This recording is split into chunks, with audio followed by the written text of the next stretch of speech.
The throne room of the HFY Empire stretched for what seemed like forever. Its walls made of black crystal that reflected the light of 3 distant suns. And in this vast chamber, Princess Vaethra stood alone before her father's judgment Emperor Jalmareth sat upon his throne of bones and metal, his 4 eyes burning with cold disappointment as he looked down at his youngest daughter. And around him the nobles of the court watched with hungry expressions, eager to witness the fall of one who had once been so bright. "The physicians have confirmed it," the emperor said, his voice echoing through the chamber like thunder across mountains. "You are barren, daughter, and you will never produce heirs for our bloodline." Vaethra felt her 4 hearts clench in her chest, but she refused to let tears fall from her silver eyes.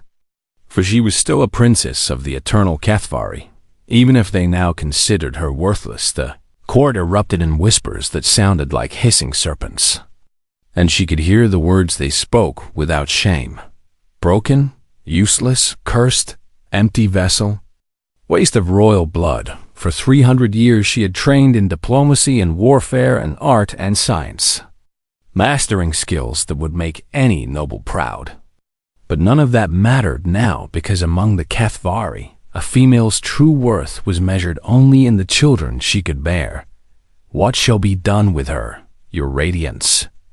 asked High Advisor Keth Morok, his thin lips curling into a smile that held no warmth. "Shall she be sent to the Temple of the Forgotten, or perhaps banished to the mining colonies?" The emperor was silent for a long moment, and Vaethra prepared herself for whatever cruel fate he would declare, knowing that execution would almost be a mercy compared to some alternatives. "No," Jalmareth finally said, and something strange flickered in his ancient eyes. "I have received a request from the humans of Earth, those primitive creatures who have recently joined galactic society, and they seek a diplomatic marriage to strengthen ties with our empire." Laughter exploded through the throne room, cruel and sharp and endless, because everyone knew what the emperor was suggesting. The humans were considered the lowest of the spacefaring races, short-lived beings who barely survived 100 years, soft and weak and utterly unremarkable in every way. And to send a princess to them was the greatest insult imaginable.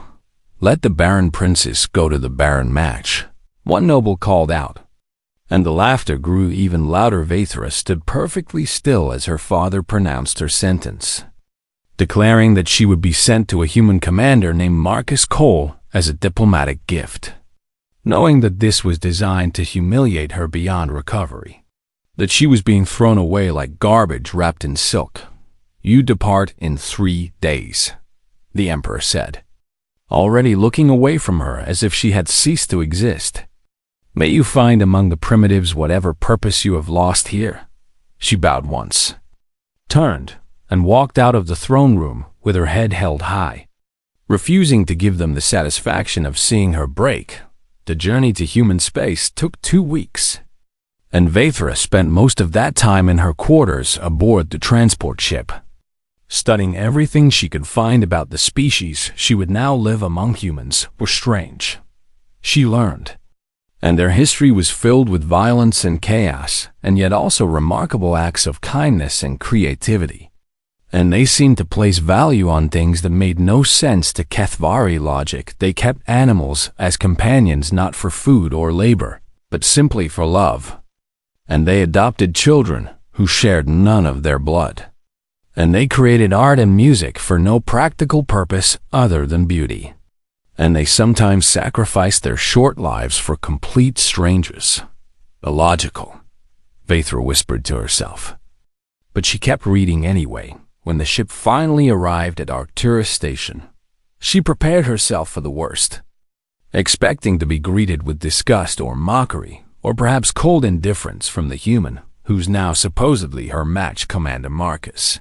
Cole was waiting at the docking bay when she descended the ramp, and she studied him quickly. With trained eyes, he was tall for a human, with dark skin and gray hair at his temples and eyes the color of warm earth.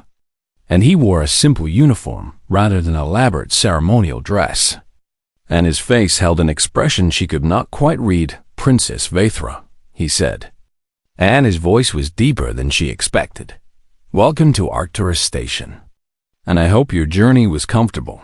She waited for the hidden cruelty, the subtle insult, the reminder of her shame. Instead, he smiled, a genuine expression that crinkled the corners of his eyes, and said, "You must be exhausted from 2 weeks in space.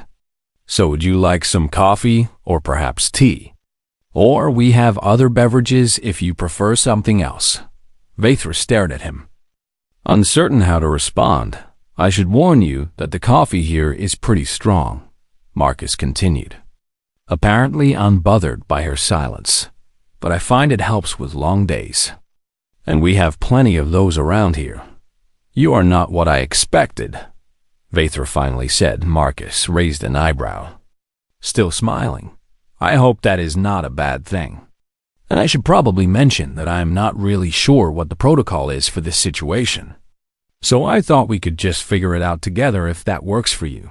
She did not understand this human, did not understand why he was treating her like a guest rather than a disgraced exile, did not understand the warmth in his voice or the kindness in his eyes. "Come on," Marcus said, gesturing toward the station interior. "Let me show you to your quarters, and you can get settled in. And then maybe later I can give you a tour if you are interested."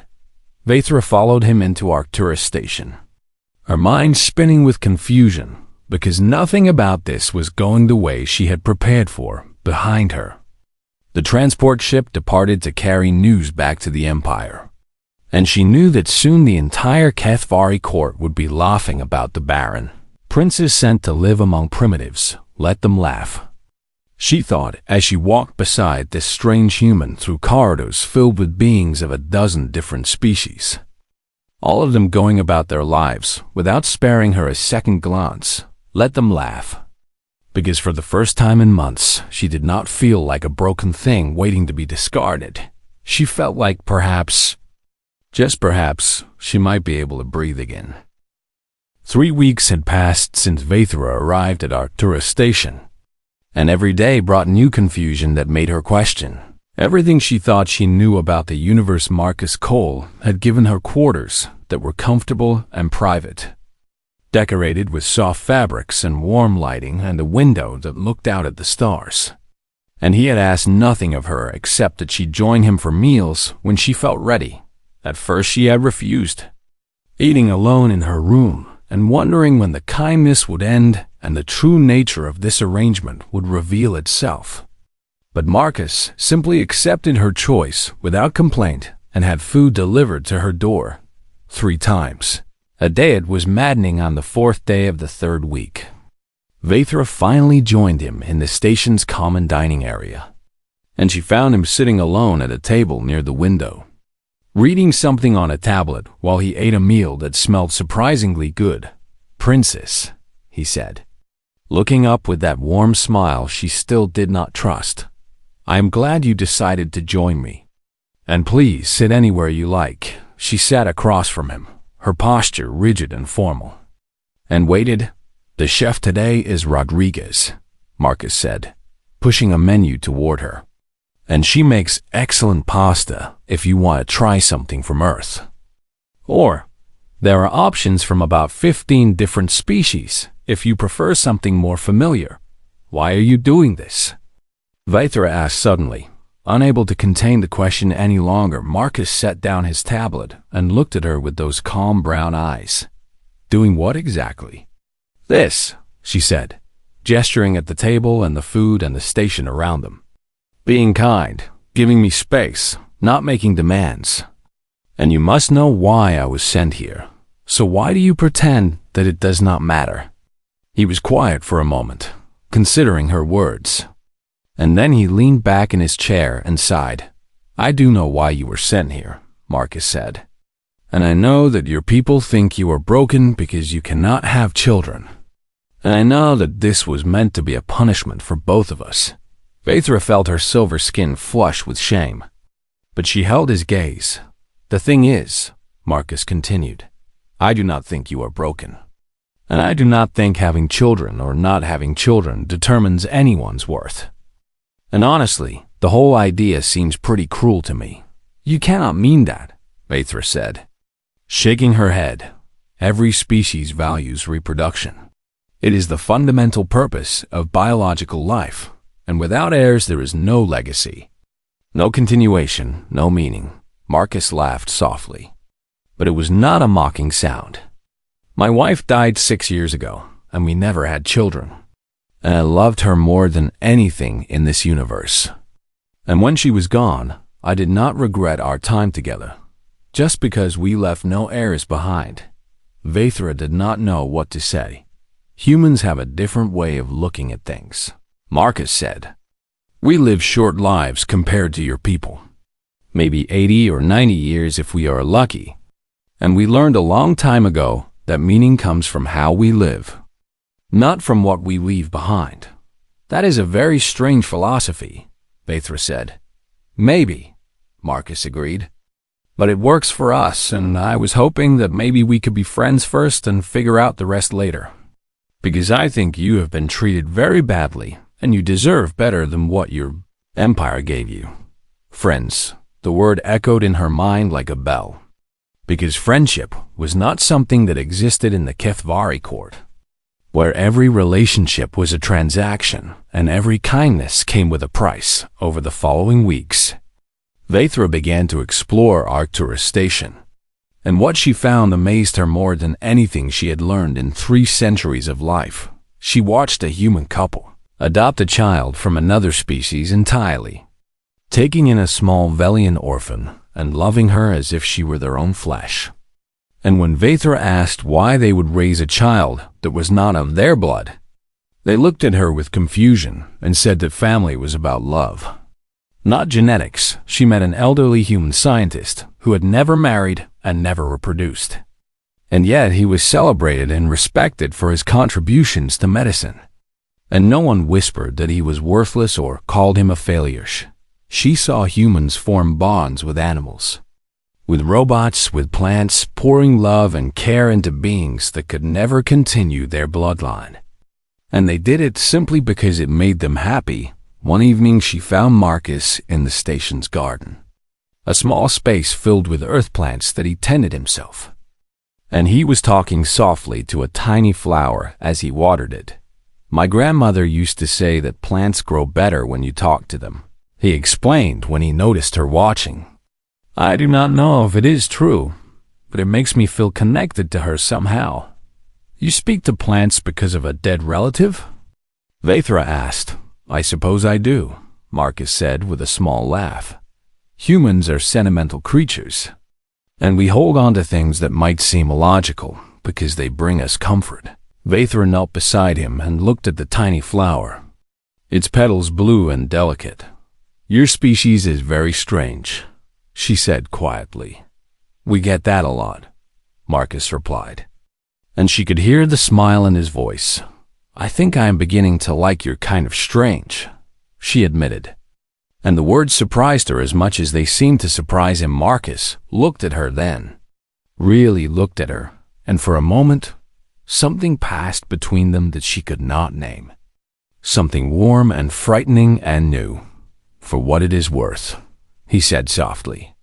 I am glad you are here, and I do not care what your empire thinks of you, because I see someone remarkable who deserves to be valued for who she is. Vathra felt her 4 hearts beat faster, and she did not know how to respond, so she simply stayed there beside him in the garden. Surrounded by growing things and the quiet hum of the station, she had been sent here as a punishment, as a joke, as garbage disguised as a diplomatic gift. That somehow, in this place among these strange short-lived beings, she was beginning to feel something she had not felt in a very long time. She was beginning to feel like she might actually matter. It was a routine medical examination, nothing more than a standard checkup that humans apparently required of everyone living on Arcturus Station. And Vathra had agreed to it only because Marcus asked, politely, and she found it increasingly difficult to refuse his gentle requests. Dr. Elena Vasquez was a small, woman with gray streaks in her dark hair and sharp, intelligent eyes that reminded Vathra of the hunting birds from her homeworld. And she had been nothing but professional and kind throughout the examination. "You are remarkably healthy," Elena said as she reviewed the scan results on her display. "Your 4 cardiovascular systems are functioning perfectly, your neural patterns are strong, and your bone density is excellent for a Kethvari of your age." "Thank you," Vathra said, preparing to leave. "If that is everything, then I should return to my quarters." "Actually," Elena said, her voice taking on a strange tone that made Vathra stop, "there is something else I need to discuss with you, and I think you should sit down for this." Vathra felt a chill run through her silver skin, because those words never preceded good news in her experience. But she sat back down and waited for whatever terrible thing the doctor had discovered. Elena was quiet for a long moment, studying her display, and then she looked at Vathra with an expression that was difficult to read. "Princess Vathra," she said carefully, "I have reviewed your reproductive system very thoroughly, and I need to ask you something important before I continue." "Ask," Vathra said, bracing herself. "The Kethvari physicians who examined you," Elena said, "did they tell you that your condition was permanent and untreatable? That there was nothing that could be done to restore your fertility?" Vathra nodded stiffly. "They examined me many times over many years, and every physician agreed that my hormone production was fundamentally damaged and could never be repaired. And that is why I was declared barren and sent away." Elena let out a long breath and shook her head slowly. "Princess, I do not know how to tell you this gently, so I will just say it plainly." She turned her display so Vathra could see it, showing complex medical diagrams and charts. "You are not permanently barren," Elena said. "You have a hormonal condition that is affecting your reproductive system. And by Kethvari medicine, it probably does seem incurable. But by human standards, it is actually quite treatable." Vathra stared at the display, unable to process what she was hearing. "What do you mean, treatable?" She whispered, "I mean that with a 6-month treatment regimen combining hormone therapy and some minor genetic adjustments, your reproductive system would function completely normally," Elena said. "The technology we would use is not even cutting edge by human standards. It is fairly routine medicine that we have been performing for decades." The room seemed to spin around Vathra, and she gripped the edges of her chair to steady herself. "That is impossible," she said. "The greatest physicians of the Kethvari Empire examined me. They used technology far more advanced than anything humans possess, and they all agreed that nothing could be done." Elena's expression softened with something that looked like sympathy mixed with frustration. "I cannot speak to what your physicians did or did not try," she said. "But I can tell you that human medicine evolved differently than most galactic species. And we have always been stubborn about finding solutions to problems that others consider unsolvable." She paused and then added, "We had to be.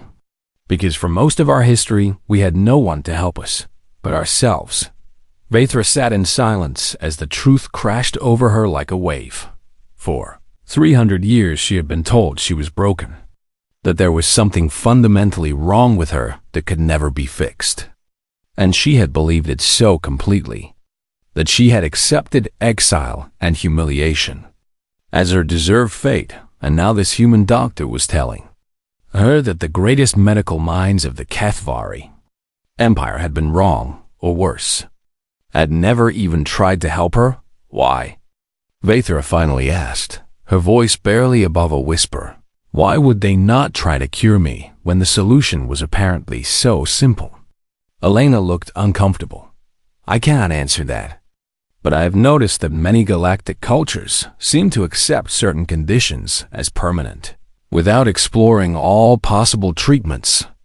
And sometimes I wonder if it is because the will to help is not as strong as the will to categorize." The anger came slowly at first, like distant thunder building on the horizon. And then it exploded through Vathra with a force that made her whole body tremble. She had been thrown away, laughed at, humiliated, sent to live among what her people considered the lowest species in the galaxy. And all because physicians who could have helped her simply did not care enough to try. "I need to leave," Vathra said, standing abruptly. "Of course," Elena said gently. "But please know that if you want to pursue treatment, I am here to help, and there is no pressure and no timeline. The decision is entirely yours." Vathra walked out of the medical bay in a daze. Her mind racing with thoughts she could barely contain. She found herself at the observation deck, staring out at the stars, when Marcus found her an hour later. "Elena told me about the diagnosis," he said quietly, standing beside her but not touching her. "I am sorry, and I cannot imagine how you must be feeling right now." "I am angry," Vathra said, and her voice was cold and sharp. "I am so angry that I do not know what to do with it, because my entire life was destroyed by something that could have been fixed. And no one in my own empire cared enough to even try." Marcus was silent for a moment, and then he spoke softly. "You have every right to be angry," he said. "And I think that anger is going to take a long time to work through. And I will be here for whatever you need during that process." She turned to look at him. This human, who had shown her more kindness in 2 months than her own people had shown her in 3 centuries. "They will want me back now," she said. And the realization brought a new kind of fear. "Once the Empire learns that I can be cured, they will want to reclaim me and use me for political marriages and breeding alliances. Is that what you want?" Marcus asked. "Do you want to go back?" Vathra looked at him, at his kind eyes and patient expression. And then she looked around at Arcturus Station, at the humans and aliens walking past without giving her a second glance. At this place, where she had been treated like a person rather than a commodity. "No," she said, and the word felt like freedom. "I do not want to go back." Marcus smiled softly. "Then you do not have to. It may not be that simple," Vathra warned him. "It never is," Marcus agreed. "But we will figure it out together."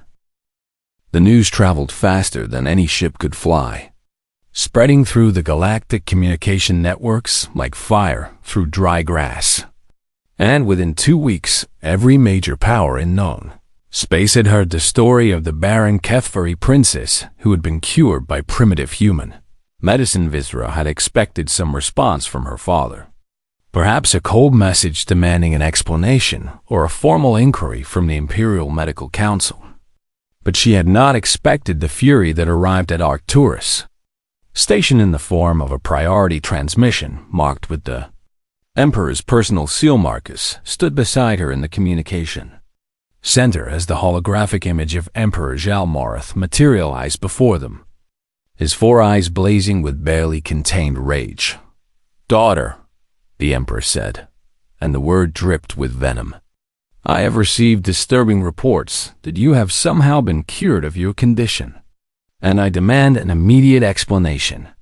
Vathra kept her voice steady, even though her 4 hearts were pounding. "The reports are accurate, Father, and the human physicians have determined that my condition was always treatable with their medical technology." The Emperor's face twisted with something that might have been shame or anger or both. "That is irrelevant now, because what matters is that you are no longer barren, which means you are once again valuable to the Empire." "Valuable," Vathra repeated, tasting the bitterness of the word. "You will return to Kethvari Prime immediately," the Emperor commanded. "Your marriage to the human is hereby annulled by imperial decree, and you will be wed to High Lord Kethvorin within the month to cement his alliance with our house." Vathra felt her blood turn cold, because she knew High Lord Kethvorin by reputation.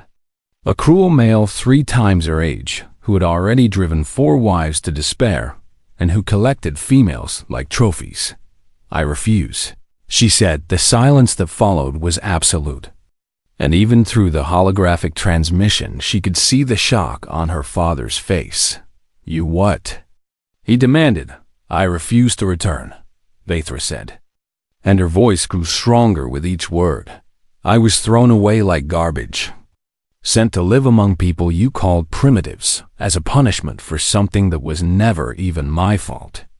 And now you expect me to come crawling back because suddenly I am useful again? You are a princess of the Kethvari Empire, Jalmara thundered. And you belong to the Empire. You have always belonged to the Empire. And you will do as you are commanded. No, Vathra said simply. The Emperor's image flickered with interference as his rage intensified. Then we will come and retrieve you, and the humans will learn what happens to those who defy the will of the Kethvari. The transmission ended abruptly, leaving Vathra and Marcus standing in silence. Well, Marcus said after a moment, that could have gone better, despite everything. Vathra felt a laugh escape her. You have a gift for understatement. Commander Cole. The formal response from the Kethvari Empire arrived 2 days later, delivered to the United Earth Diplomatic Corps with cold precision. Princess Vathra was to be returned to Imperial custody within 1 standard week. The Empire's ambassador declared, and any attempt to prevent this would be considered an act of war against the Kethvari people. The Galactic Council watched with fascination, because everyone knew the balance of power between the two civilizations. The Kethvari Empire controlled over 200 star systems and commanded a fleet of thousands of warships crewed by beings who lived for centuries and had conquered dozens of species. Throughout their history, humanity controlled fewer than 30 systems and had barely been part of galactic society for a generation. Their ships smaller, and their numbers far fewer than any major-powered. Outcomes seemed obvious to every observer. Marcus Cole stood before the United Earth Assembly 3 days after the ultimatum was delivered, and the chamber fell silent as he approached the speaker's platform. Ladies and gentlemen of the Assembly, he began, his voice calm but carrying a weight that filled the room.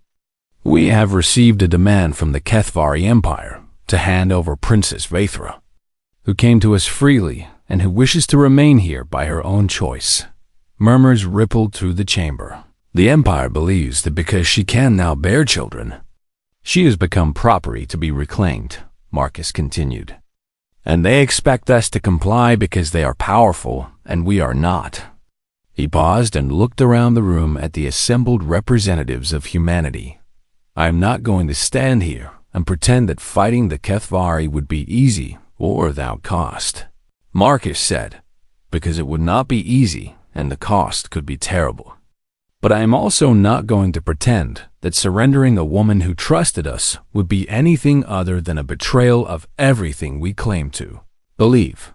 The chamber erupted in noise, some voices raised in support and others calling for caution. Vathra is not cargo to be shipped back because her value changed on some imperial ledger, Marcus said, raising his voice above the din. She's a person who made a choice, and that choice deserves to be respected regardless of what threatens us. He looked directly at the cameras broadcasting his words across human space. If we give her up now, then everything we say about freedom and dignity and the worth of individuals is just noise. And I refuse to believe that humanity stands for nothing more than noise. The vote was called, and the Assembly voted unanimously to reject the Kethvari ultimatum. The response was broadcast across every channel in known space, reaching billions of beings from hundreds of species. And the message was simple and clear. The woman you call Princess Vathra is a free person who has chosen to remain with us, the United Earth Council declared. And she will only leave if she freely chooses to leave, which she has not. And we will not negotiate on this matter. The Kethvari ambassador demanded clarification, asking if humanity truly understood what they were risking by defying the Empire. Humanity's response became legendary across the galaxy. Just 3 words that would be remembered for centuries. Come and take her. Vathra watched the broadcast in stunned silence, unable to believe what she was witnessing. These humans, These fragile, short-lived beings that her people had mocked as primitives were willing to face the full might of the Kathvari Empire for her sake. Not for territory or resources or political advantage, but simply because they believed she deserved the right to choose her own fate. Why? She asked Marcus, her voice breaking. Why would your people risk so much for someone who is not even one of them? Marcus took her hand gently. Because this is who we are. And this is who we want to be. And sometimes the only way to prove what you believe is to be willing to fight for it. Somewhere across the stars. The Kathvari fleet was already mobilizing war, was coming to Arcturus Station. The Kathvari fleet emerged from hyperspace like a swarm of metal predators. 300 warships bristling with weapons that had brought dozens of species to their knees. And at the center of the formation flew the Imperial Dreadnought Eternal Judgment, carrying Emperor Zalmorath himself to witness the humiliation of the primitives who had dared to defy him across the void. Humanity's defense fleet waited in formation around Arcturus Station. 92 ships that seemed laughably small compared to the force arrayed against them, crewed by beings who would live barely a century and who had no business challenging an empire that had ruled the stars for 10,000 years. Admiral Sarah Chun stood on the bridge of the flagship Defiance, watching the enemy fleet approach on her tactical display. And when her communications officer asked if she wanted to broadcast a surrender offer, she simply smiled. Open a channel to the whole fleet, she ordered. And tell them what we always tell those who think we are easy prey. Her voice rang out across every human ship in the system. Today we fight not for territory or pride or conquest, but for the simple truth that every person has the right to choose their own destiny. And if we fall here, then let us fall knowing that we stood for something worth standing for. The battle began with fire and fury as the Kathvari fleet closed the distance, expecting the humans to break and scatter before their overwhelming force. But the humans did not break. Human ships were smaller and weaker, but they were also faster and more agile, darting between the massive Kathvari vessels like angry hornets, striking at weak points and then vanishing before the enemy could respond. The Kathvari commanders were confused, because no species had ever fought them like this, refusing to stand and die honorably, but instead using every dirty trick and desperate tactic to stay alive one moment longer. They fight like cornered animals, one Kathvari admiral reported to the Emperor. And they will not stop coming no matter how many we destroy. Emperor Zalmorath watched from his throne aboard the Eternal Judgment as ship after ship fell on both sides. And for the first time in his long life, he felt something that might have been doubt. These humans knew they were outmatched, knew they would probably lose, and yet they fought with a ferocity that seemed almost insane, sacrificing themselves to protect their comrades, and refusing to surrender, even when surrender was the logical choice. Why do they not give up? The Emperor demanded. They must know they cannot win this battle. His advisor had no answer, but it was not the battle that ended the war across every ship in the Kathvari fleet, across every station and colony and planet where the Empire held sway. The screen suddenly flickered and changed, broadcasting a signal that cut through all military encryption like it was nothing. Princess Vaithra appeared on every display, standing tall in a human station with human soldiers visible behind her, and her silver eyes burned with a fire that made even hardened warriors pause. "I'm Vaithra of the Kathvari," she declared, and her voice carried the weight of centuries of pain and rage. And finally, hope, I am also Vaithra of Arcturus Station, and I have a message for every being watching this broadcast. She paused, letting her words settle across the stars. The Empire threw me away because I could not produce heirs, called me worthless and broken, and sent me to live among those you consider primitives as a final punishment. But these primitives did something that the great Kathvari Empire never bothered to do. Her voice grew stronger. They saw me as a person, They valued me for my mind and my heart and myself. They cured a condition that imperial physicians declared incurable. And when my father demanded they return me like stolen property, they chose to fight for my freedom instead. Throughout the Empire, billions of Kethvari were watching. And among them were countless females who had been told their entire lives that their only worth lay in the children they could bear. The humans offered me something our empire never did. Vathra continued. They offered me choice, and I choose to stay. Not because I am barren or fertile, but because I am free. And that freedom is worth more than any title or bloodline or imperial legacy.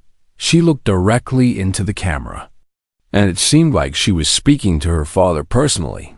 If the concept of freedom is so threatening to you, Father, if the idea that a female might have worth beyond her womb is so dangerous, then perhaps the Empire is far weaker than it knows.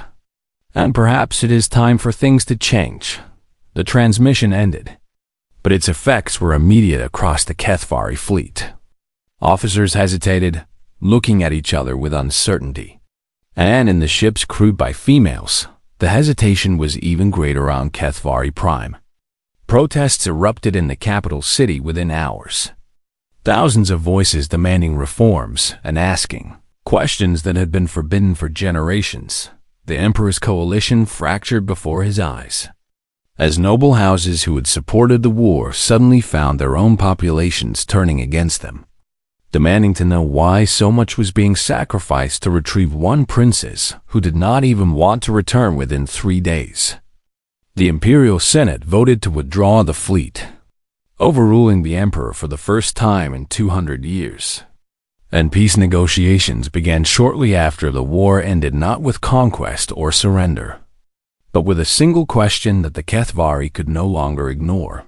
If they had been wrong about one princess, what else had they been wrong about? 1 year later, Vathra stood on the observation deck of Arcturus Station, watching a Kethvari diplomatic vessel dock peacefully in the same bay where she had first arrived as an exile. Marcus stood beside her, his hand warm in hers, and she marveled at how natural it felt to be here with him after everything they had been through. "They're calling it the Vathra reforms," he said with a smile. "Equal rights for all Kethvari, regardless of fertility status. And your father is apparently furious, but the Senate keeps overruling him. He will adapt or be left behind," Vathra said calmly. "History moves forward whether he likes it or not." She looked out at the stars that had once seemed so cold and hostile, and now seemed full of possibility. "Any regrets?" Marcus asked softly. Vathra thought about the question carefully, remembering the throne room where she had been condemned, the transport ship where she had prepared for the worst, the medical bay where she had learned the truth, and the battle where humans had nearly died for her sake. Then she looked at the man beside her, at the station bustling with life, at the future stretching out before her like an endless road. "None," she said, squeezing his hand. "I was sent here as a punishment, but instead I found a home."